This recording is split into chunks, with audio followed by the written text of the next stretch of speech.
I'm Helen Margits. I'm Director of the Oxford Internet Institute here at Oxford, and I'm also an ESRC Professorial Fellow. So thanks very much to anyone from the ESRC who's here. The subject of my fellowship programme is about the Internet and public policy. And a big chunk of that, and also a big chunk of what we do at the Oxford Internet Institute, is to look at experimental ways to look at political behaviour in online environments. In the broadest context, what we're interested in looking at, and in what the experiments that Peter and I have done are looking at, is how do the sort of distinctive nature of information environments on the internet affect collective behaviour? And more importantly, I suppose, in this context, how might they be manipulated or redesigned to maximise collective behaviour and civic engagement? So there's lots of different ways in which information environments vary on the internet, and I'm not going to look at all of them here. One of them, of course, is how people find political information or information about government online, and we do experiments on that. But the ones we're going to talk about is how influence is exercised on the internet, which is really what the other two speakers have been speaking about in different contexts. How do you influence people to behave in a certain way? And the two key ways that we've looked at social influence is, one, what happens if you tell people what other people are doing, and some of the previous talks have been about some aspect of that. What happens if you say that lots of other people have done something, or very few other people have done something, or nobody's done something? And what happens if you make people visible versus making them not visible? Because many or a number of experiments within political science, and Don's are the most famous, have shown to visibility to be a bit of a sort of killer app in terms of getting people to do things that they wouldn't otherwise have done. And the other thing we're interested in is how different sorts of people respond to those different forms of social influence. And Michael talked a little bit about that. We've looked at a different aspect of what sort of people are. We've looked at their personality. And we've asked people after our experiments to do a personality questionnaire so that we can look at how different types of personality behave. I'd really like to be showing you a graph right now, but it is there in the paper. The piece of paper that you've got there is that sort of pink and blue blob on the first page. That's just to put it in context. What that is every single line, and you can't see because it's merged into a block, is a petition. It's basically a petition to the government e-petition site, which people have signed day by day or hour by hour to try and achieve some sort of policy change. That site was, the electronic petitions site in the UK was opened up by the previous government, the Labour administration. There's a new site now. That's from the old site. We got that data by scraping the data down from the site every day. We're doing it on the new site every hour now, but this is the old site. So you've basically got 8,000 mobilisation curves there of people's daily sort of joining of these petitions. And what the huge kind of pinky red block shows is all the ones that completely fail, that completely bomb out. And the blue ones show the very small percentage, 5%, that actually manage to get the 500 signatures that you need to get an official response, which just shows how many of them fail. So what we're interested in is, what makes the ones that succeed? Why do some of them succeed?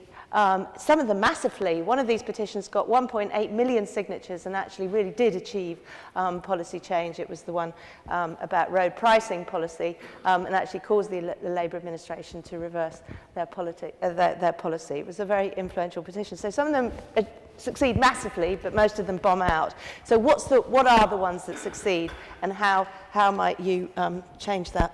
Oh, wow, that's come up.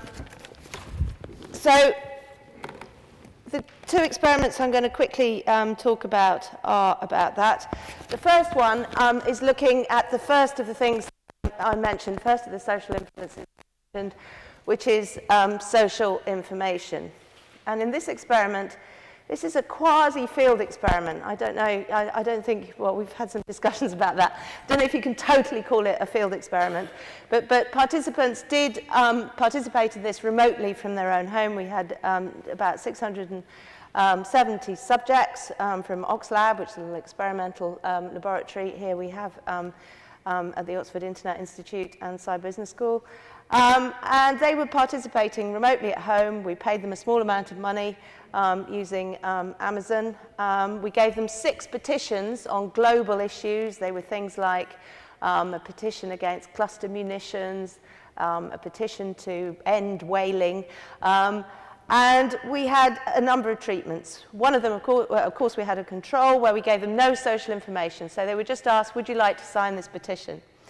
And then we randomized treatments with numbers of other signatories. So some people saw low numbers of other signatories, and by low now I mean under 100. Some between, some were high, which was over 1 million other signatories, and middle was somewhere in between those two. And I'll just show you one result there from that experiment. That's the kind of key result, I guess, really. And what this shows is the 0 axis there shows the control line.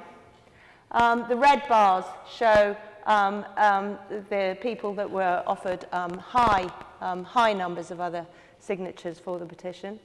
The yellow are low, and orange are somewhere in between 100 and 1 million. I should say we didn't practice deception. This is a very hot issue in experiments. We didn't practice deception here. They were presented with generic petitions, and for every single petition, the number of other signatories that we showed them was an actual number of other signatories in a real-life petition. And somebody, i.e. me, spent a long time on the internet looking for petitions with certain sorts of numbers supporting them. And you should see my inbox after that. I get a lot of emails from Abaz. Anyway, so these are the issues down here. And what this basically shows, you can see that when you've got over 1 million other signatories, then that had a significant effect. And all the ways that we analysed the results showed that over 1 million, if people see that 1 million other people have done something, then they're more likely to do it if they get that piece of information. Below that, if they see that low numbers of other people have signed it, then it can have a negative effect. It had a negative effect there on rights in Tibet, that petition. But for the others, it didn't really make very much difference at all from the control. It was almost like having no information. And for medium numbers of other signatories, and remember mediums between 100 and 1 million, so it can be quite big, you can see it seems to make a positive difference, but actually that's not, for more of them than it makes a negative difference, but actually that's not significant.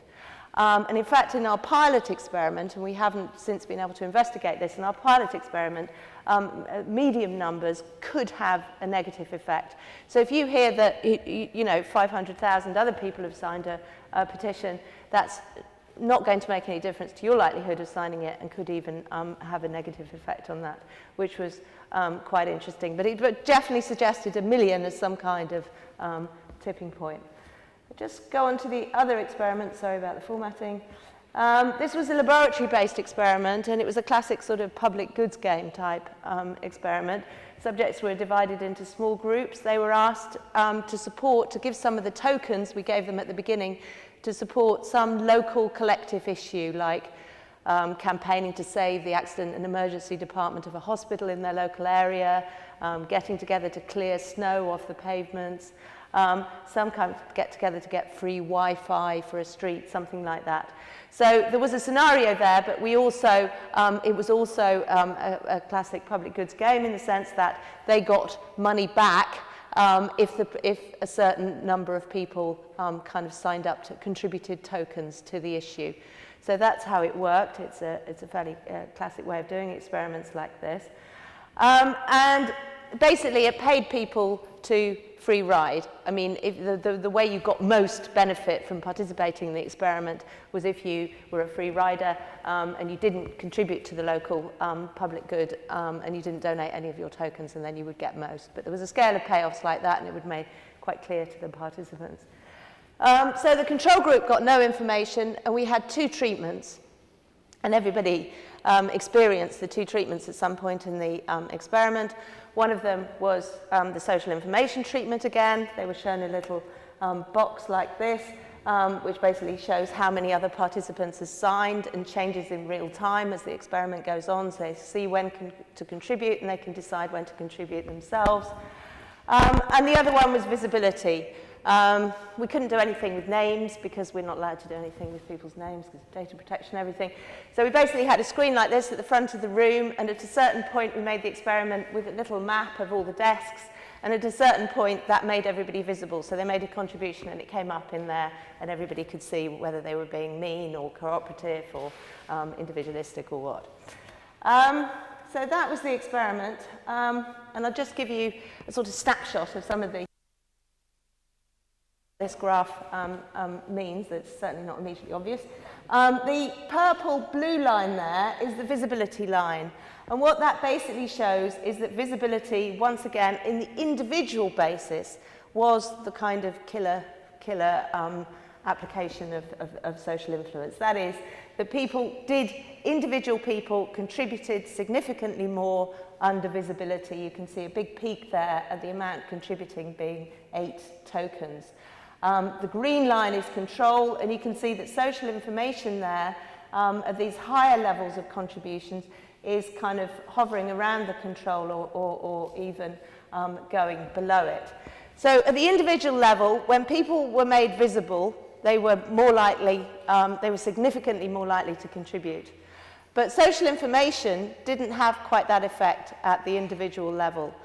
Sometimes it made people more likely to contribute, sometimes.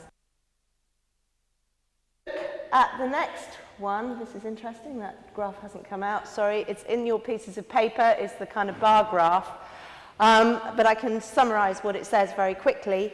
That shows you the data at round level, at the individual round level. Remember, people are playing in this experiment, they played 20 of these public goods games, there were 20 rounds. And at round level, the 2 treatments had exactly the same effect. What that means is that although social information at the individual level doesn't make people contribute more, it does, at the round level, make a round more likely to be funded, more likely to be successful, more likely to reach that provision point of 60%. And there's a number of reasons for that, a couple of which I'll explain in a second. But what it indicates is that social information is much more efficient.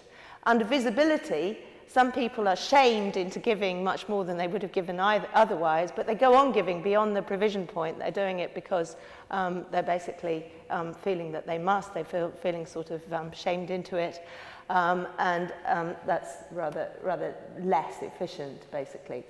So just to summarize there, visibility has this kind of overall treatment effect. People give more with visibility. But under social information, there's no overall effect at the individual level. But rounds are more likely to be funded under both of them. They both have an effect at the round level. And the rest of the findings of the experiment were based on this question of personality, which, as I said before, we measured at the end of the experiment. And there we did find a couple of interesting things. Now, there's various ways you can measure personality. I don't want to go into all of them. Don Green particularly has done a great deal of work on looking at the relationship between personality and political behavior.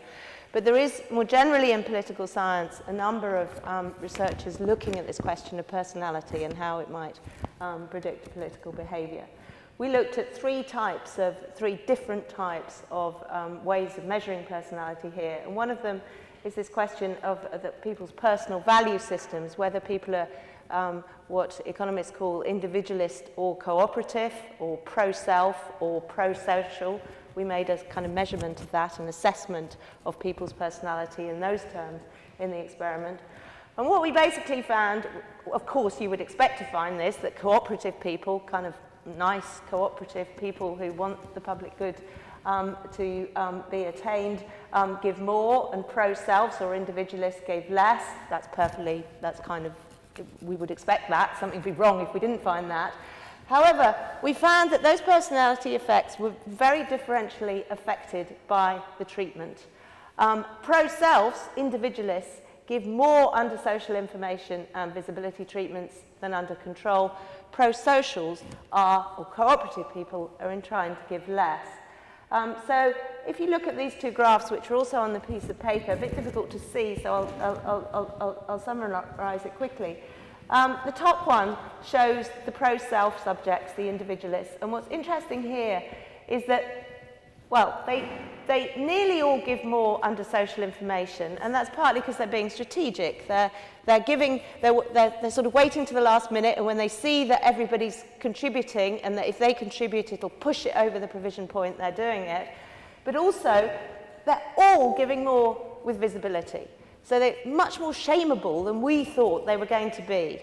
Cooperatives, or pro-selves, are different. They were actually rather less likely in general to give with visibility and also with social information. It's this top finding that's more interesting, and I guess the moral of the story there is that if you want to raise money for charity from bankers, you must make them visible. It's absolutely essential, or any group of people where you might consider that they be in that category. Just to finish, if I've got a couple more minutes, yeah? Okay. Another way that we're looking at the data that's come out of this experiment, which is quite rich, there's quite a lot of data that has come out of here, is we're also looking at when people were joining these little sort of mini mobilizations in our laboratory. Because one thing about participation or collective action on the internet is that we would hypothesize that it changes the nature of what people need to become leaders. It changes the nature of leadership. That you just need less resources to get something going on the internet than you do in offline environments. That doesn't mean to get something successful, of course, because as I pointed out at the beginning, most of these things fail completely. But to actually sort of initiate one of these mobilizations, a petition, for example, you don't need sort of massive charismatic leadership or any of the resources that in traditional theories of political science are associated with leadership. So we were very interested to see the sort of people who go early, who have kind of what we call low thresholds for joining mobilizations like this, and therefore, to translate that into our laboratory context, the people who went first in our little kind of mini mobilizations in the laboratory, and those people who were very reluctant to go at the beginning. We wanted to try and look at people's actual thresholds, and we wanted to look at the relationship between personality and threshold because we felt that the two might be associated. So what we find out when we look at the data in that way is that we do find that the people in our the subjects in our experiment do seem to have different kinds of thresholds for joining. That is, some people consistently go earlier across the experimental rounds, and some people consistently go later and don't go earlier, as it were. People in the middle, I should say, are much less consistent. There are quite a lot of people there who are quite all over the place. So I don't want to be too kind of absolute by what I'm saying here, but we're definitely finding some evidence of people who consistently go earlier. We might call them starters. And I guess the argument would be here that in online environments, starters, the people who are willing to go first, are very important because they're giving crucial social information to people with higher thresholds. The personality types that we found most associated with low thresholds are people who are extrovert, which is one of the big 5 personality traits, which are intended to sort of sum up a person. And we tested for all of those. Extrovert was the only one that was significantly associated with starting. And also people with a high internal locus of control, people who feel like they're the sort of master of their fate, which we measured with the Rocha score. And then we found that agreeable people, another of the big 5 personality traits, were significantly more likely to go late. So they definitely seem to be associated with high thresholds. And when we look at that at round level, when we look at the groups of subjects around each little public goods game, we found that rounds with very low numbers of extroverts were unlikely to be funded. There's something very important about those people who start. We built a hypothesis about that based on that sort of massive data on petitions that I showed at the beginning, because the first day or the first few days are so crucial in whether a mobilization does get off the ground. The number of signatures on the first day is the most important predictor of that. So that led us to kind of predict this, and there does seem to be some evidence for it. And there's a graph just showing that if you look at the grey area, that the dots are kind of consistently around the line. This is a plot of rank against the standard deviation of rank across subjects, basically showing this sort of consistency at the higher and lower end. So I'll basically stop there. What are the implications of this? Obviously, these aren't experiments with government, but they are experiments which you might hope could inform the design of any platforms aiming at citizen-government interaction. And you might also hope that they could sort of level the playing field of civic engagement. If you think back to that graph of all those petitions, 8,000 mobilization curves, so many of them failing, of the ones that did succeed, some of them will have been initiated by highly organized, highly resourced activists and pressure groups.